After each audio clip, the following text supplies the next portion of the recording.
of the British Chamber. You were saying play to our strengths, and you mentioned people, right? There's a lot of things going on in the education sector in the Philippines as well. They say that, it is essentially in a crisis. People talk about, not just now, but for many years, about the job mismatch issue.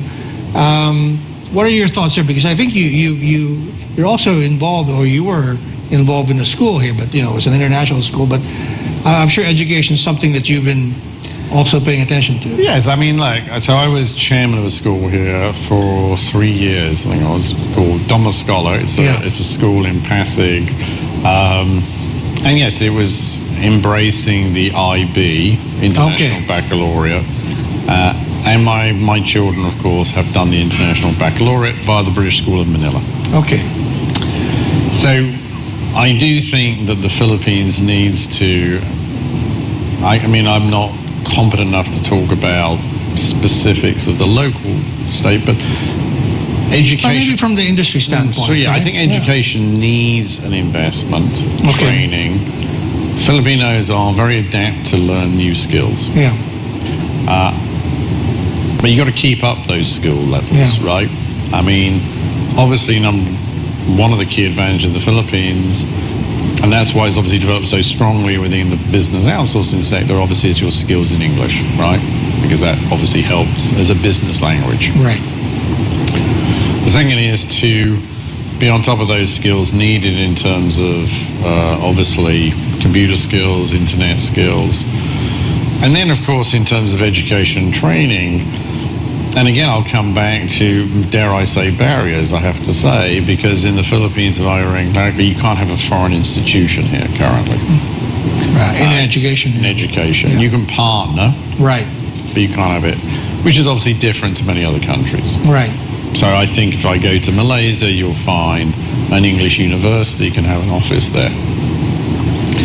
So I think the Philippines needs to look at that area, needs to embrace and keep up those standards, because it has been obviously the outsourcing sector, the BPO has been a great job provider. And I do think on top of that can be a springboard for bringing in people, because they can get talent, right? And then again, look at where your talent is going, right? Obviously, healthcare is a key one. Shipping is another one. I mean, I think I'm assume most of the seamen in the merchant, or most of the ships are Filipinos. And because they're skilled at it, they know their jobs. So it's educating crisis. I think it needs investment. It needs an open mind, and I would say again, it needs to be opened up if it can. But right? you've run some Philippine companies, some very large ones, and from your experience and maybe from what you've heard from your members, how serious is the job mismatch? I mean, is that something to be because they're talking about that now, and in terms of trying to review the curriculum, right, and see how they can improve the sector. Well, look, I ran Philip Morris here for 10 years, and then we combined with Fortunes and we became PMFDC. Yeah. So I can specifically talk about that.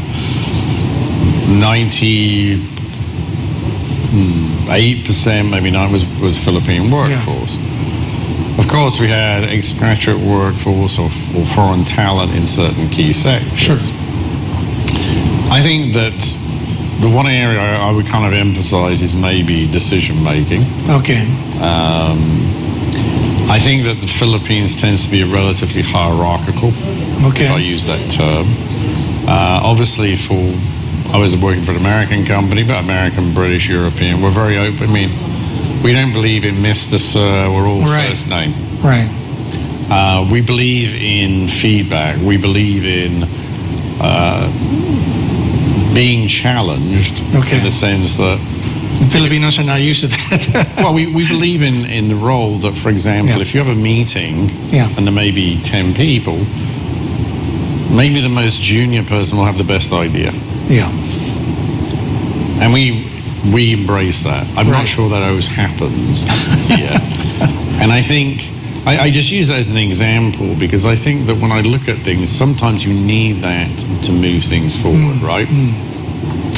In terms of skills, I think the Filipinos have got all the innate talent. There is no issue in terms of that. I do see, though, tremendous benefit based on my experience when you see Filipinos who've worked abroad and come back. Because they bring with them an experience and an outlook that I think is highly beneficial. Okay. Now, you know, I'll give you another example. So I'm also on the board. Funny enough, we just had the annual meeting today of Dual Check Training, Dual Tech. Oh, okay. So this is a charity. So the idea of that function institution is that there is a lot of opportunities for people who don't necessarily go to university or college, but, you know, key skills. Right. You know, engineering, right. In those areas. And we provide that and then find them placement with key companies. Is the Chamber doing something similar? I mean, in terms of maybe working with some institutions that... To be honest with you, no, we're not, okay. to be honest. We do, obviously, webinars. We do events with companies that do that. But is that a practical thing to recommend to industries? I mean, I know it sounds good, right? And obviously it can be beneficial. But from an industry standpoint, is that something that you think would help you, or would be more of a you know, an added burden or task, right? I don't see the Chamber doing it specifically, to be honest. I think it would be, but I do think we can always take the opportunity to highlight, and I think, you know, what we've tried to do is, I mean, let's talk about the Chamber first. So the Chamber's key role is for its members. Right. I mean, it's a non-stock non-profit. We're there for our 300 members plus. But each member has a sort of different needs. I mean, we have very large... Different industries, different we have very scale, large corporations, and we have some small corporates. Yeah. And the needs of each one is going to be different. Right. So we tried to do that, right? So to give you an example, pre-pandemic, and obviously that's coming back now, where we get somebody to put on HR skills training or specific. Generally, that will be the SMEs or MMSEs who want that. Your large corporates will have that, right? Right.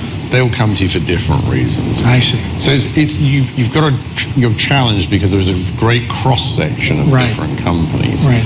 But training and education is a key discussion point, right? Okay. I mean, so today, right, as we speak, we have at least 6 interns working in the Chamber. Okay.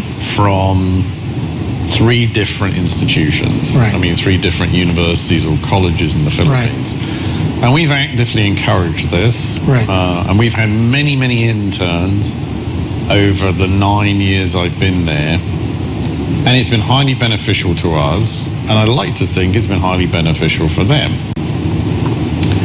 And they get to experience, and it's part of their course, of course, but we welcome it. And then it's great because then they can kind of work on a cross, you know, like now we're working on the festival, so we're trying to talk. Yeah, you mentioned that. I mean, tell us about that. I mean, what's going to happen? Well, look, okay, so the festival is going to be 2 key sections. So the first is we've already recruited over 30 UK companies. Okay. Who will have their own displays, will have their own activity, and will reach out to the public during that weekend.